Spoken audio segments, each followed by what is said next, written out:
Showers and sun breaks. That has been the scene all day now that the sun is finally set. A second day of scattered wet snow showers and those biting cold temperatures. Thanks for joining us. I'm Michelle Esteban. It is a weather-worn day. Those snow bands moved through the region, including back in downtown Seattle this morning, where we saw some snowflakes, some chunky ones indeed. Our crews have been out to various neighborhoods all throughout the day.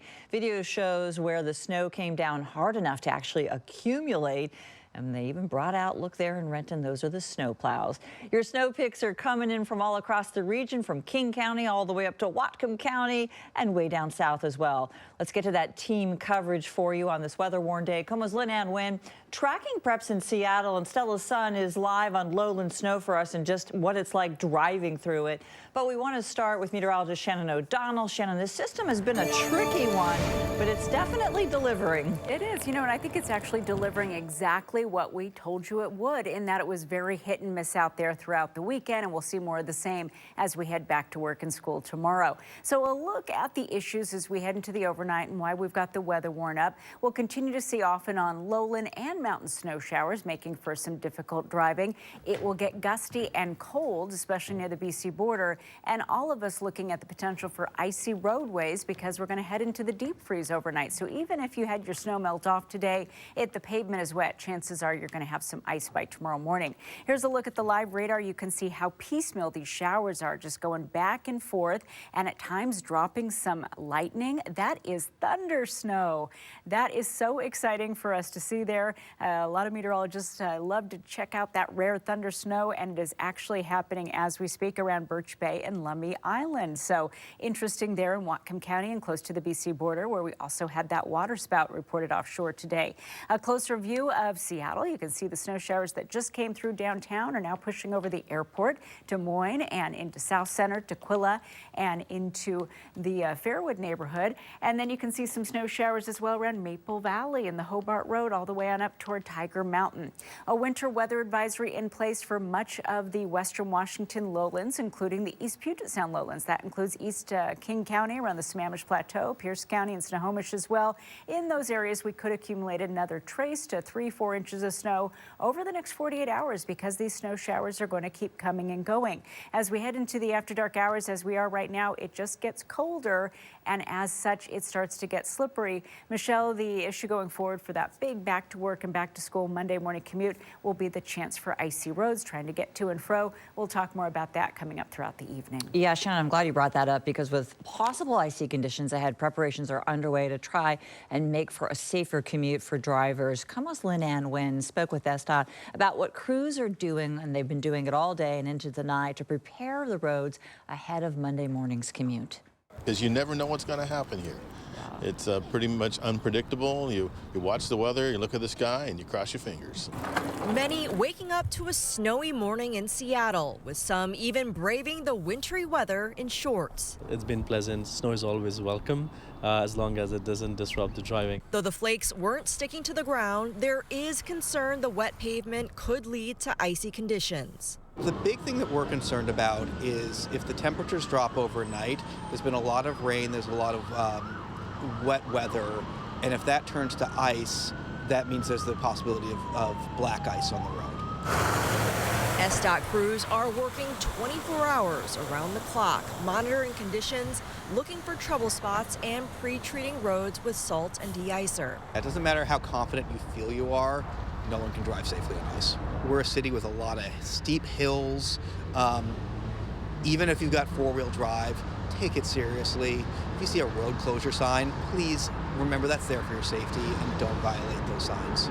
With possibly icy conditions in mind, drivers like Terry Morgan are thinking ahead for their Monday morning commute. I have to drive to Olympia tomorrow, so I'm going to be watching the weather tonight and leaving early tomorrow. I think down there, if it starts snowing more, because I don't know if people are used to driving in the snow, and then the freeway, so yeah, hopefully it's fine. And SDOT says no matter if you're walking or driving, prep ahead of time, including salting the walkways around homes and businesses so everyone can get around safely. Reporting in Seattle, Lynn Wynn, KOMO News. Lynanne, thanks very much. Social media lit up all day and into the evening with folks reacting to the lowland snow in their neighborhoods. Not only pics, but a lot of video images shared on all the platforms as well, including Ags. We'll take a look at some of them. Snow-covered roadways in so many neighborhoods. Really did get a good dusting. They even had to see some of the snow plows come out. Check it out. Wheels posted this image to X, writing a pretty good snowfall near the Alger exit 240. The image, you can see a car appears to have slid off into the guardrail. Easy to do on these roadways in these conditions, particularly in certain places. This video from KOMO's Denise Whitaker, she captured large snowflakes coming down this morning in Thurston County, where roads were snow covered. And then KOMO's Steve McCarron, check this out. He got some snow pics at Snoqualmie Pass for us, where traction tires are currently advised over the pass. He did really good timing there because the roads were wet. And this post here comes from our own Estella's son. Check it out. Some cities, including Renton, had to roll out the snowplows today, making driving slow going at times. More snow bands and low temperatures, though, could lead to some white-knuckle driving even overnight and into tomorrow morning. Estella's checking out the roads and those driving conditions for us. She joins us live from the KOMO traffic tracker. Where are you now and what are you seeing? Hey, Michelle. Yeah, we are driving on the southbound lanes of the 405. We are driving through downtown Bellevue, and we are now seeing some of that rain-snow mix. I want to show you the roadways right now. We're on the 405. Some drivers clearly going way too fast right now, so we are seeing another push of rain, as Shannon has been telling you.